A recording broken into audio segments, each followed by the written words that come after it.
It's Ken O'Keefe in Gaza. You know, in this Orwellian world of ours, it's oh so nice to have some refreshing honesty and, well, we were watching something really quite interesting yesterday, me and Max. You know, when I saw this clip yesterday, I thought it was comedy. You know, we all know that there's been false flag events staged right throughout history. It's been replete throughout history. We've had the Lusitania, we've had Gulf of Tonkin, we've had the Maine. These go way back as far as Nero burning Rome. But sometimes you see something and it just boggles the mind. And as I was saying, when I first saw this clip, I had to recheck it actually 3 times just to make sure that it wasn't comedy. I thought I was watching The Onion or something like that. I saw it and I thought, there's no way this can be real. But it turns out that it is real, and we're going to show you this clip and see what you think about this. I frankly think that crisis initiation is really tough. And it's very hard for me to see how the United States president can get us to war with Iran.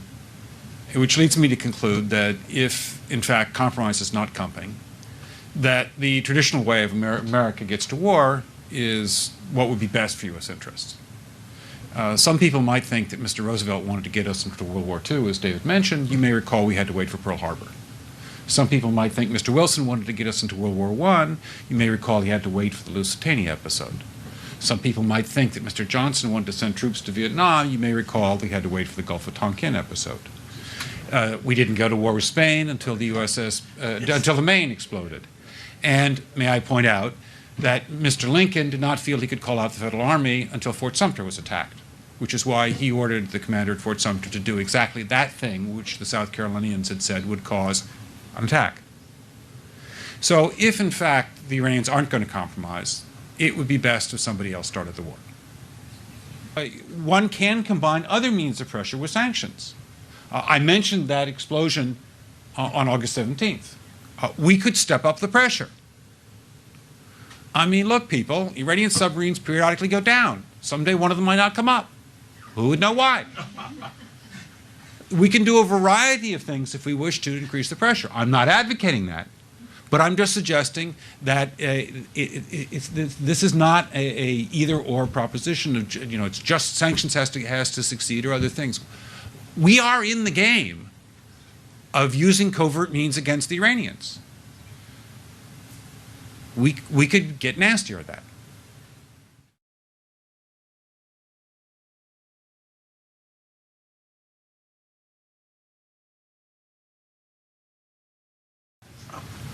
I frankly think that crisis initiation is really tough.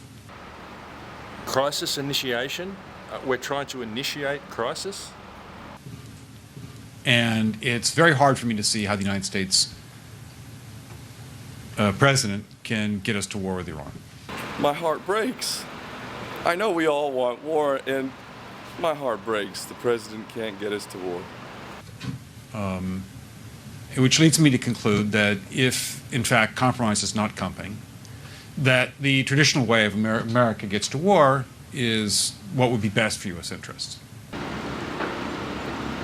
I don't know, I thought peace and prosperity was good for U.S. interests. Perhaps I'm old-fashioned. Some people might think that Mr. Roosevelt wanted to get us into World War II. Yeah, I thought that. What about you, Ken? Did you think that? Yeah, I thought that too. Is that why Roosevelt sent all the valuable ships to the West Coast and left all the crappy ones in Pearl Harbor and sacrificed all those sailors? Oh, that's Must be. Oh. As David mentioned, you may recall we had to wait for Pearl Harbor. Some people might think Mr. Wilson wanted to get us into World War I. You may recall he had to wait for the Lusitania episode. So I guess that's why they sent the Lusitania, which was a passenger ship, into a war zone, packed the hull with explosives, even after they had warnings from the Germans not to send it in there. Some people might think that Mr. Johnson wanted to send troops to Vietnam. You may recall he had to wait for the Gulf of Tonkin episode. Gulf of Tonkin, they made that one up. It didn't even exist. It was just complete fabrication. We didn't go to war with Spain until the until the Maine exploded. So it wasn't the Spanish. And may I point out that Mr. Lincoln did not feel he could call out the Federal Army until Fort Sumter was attacked. Makes sense. Yeah, makes sense. Which is why he ordered the commander at Fort Sumter to do exactly that thing which the South Carolinians had said would cause an attack. As you would. I mean, of course, it supports US policy, doesn't it? So if, in fact, the Iranians aren't going to compromise, it would be best if somebody else started the war. Well, after all, war with Iran is in the American interest, so I think Israel should help us out, eh? One can combine other means of pressure with sanctions. I mentioned that explosion on August 17th. We could step up the pressure. I mean, look, people, Iranian submarines periodically go down. Someday one of them might not come up. Who would know why? We can do a variety of things if we wish to increase the pressure. I'm not advocating that. I'm not advocating that. Would you advocate that, Max? I would never advocate that. Of course, that's probably why they mentioned it. We wouldn't advocate that. No, never. But I'm just suggesting that this is not a either-or proposition. It's just sanctions has to succeed or other things. Other things? Like everything you just talked about? We are in the game of using covert means against the Iranians. It's like chess. It's just like a game of chess. Absolutely, that's all it is. You know, I mean, it's just all life on planet Earth, like, a game of chess. Yeah, you make a move, that's it. That's all it is. That's all it is. We could get nastier at that. Yeah, you... Nasty. No, we've only just begun. 9/11, that's just an appetizer. We're just getting warmed up. Just getting warmed up. So, folks, what do you say to a clip like that? Like I said, when I first saw that, I thought it was a comedy routine. I can't believe that they're just out there saying that. They're saying, look, folks, and bear in mind that everything that he just mentioned was a false flag attack.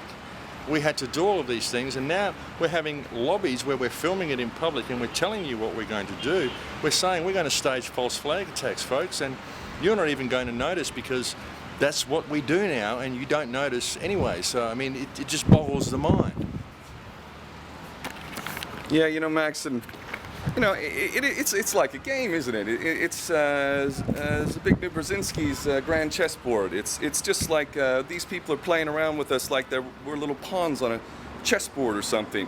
This is not a game. It is as serious as it gets, and yet these assholes get up as if they own the world, as if we're some inconsequential, non-existent fucking robotic slave class that's just there for, window dressing.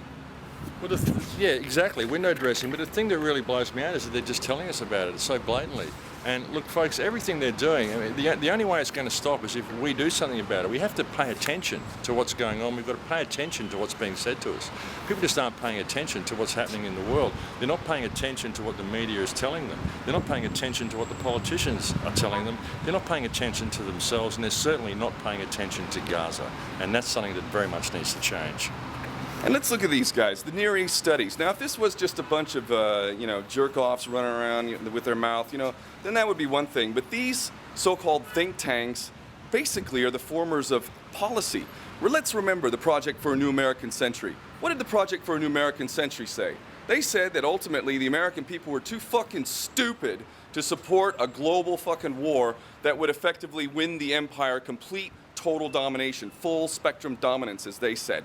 That the American people were too stupid, so therefore we needed a, quote, new Pearl Harbor in order for the American people to be whipped up into a policy that would allow us to invade Iraq, invade Afghanistan, and also start a bunch of wars in the Middle East to be able to create that clash of civilization, so whereby we could use all of those billions and billions and billions that we spend on weapons of mass destruction all around the world, because hey, if those things are just sitting in a warehouse collecting dust, that's not very good, is it? We got to use those things, don't we? Yeah, mate, they all cost money, and as I've said so many times before, what we're seeing here, folks, is a breach of trust. Every government in the world is in breach of trust. Every government that supports this is breach of trust. And what we've got to understand is what our relationship with government is, and that is one of fiduciary trust. These are simply trustees that we employ to do a job for us. We employ these people to manage our infrastructure and to ensure that we have peace and prosperity. And here they are saying it's in America's best interest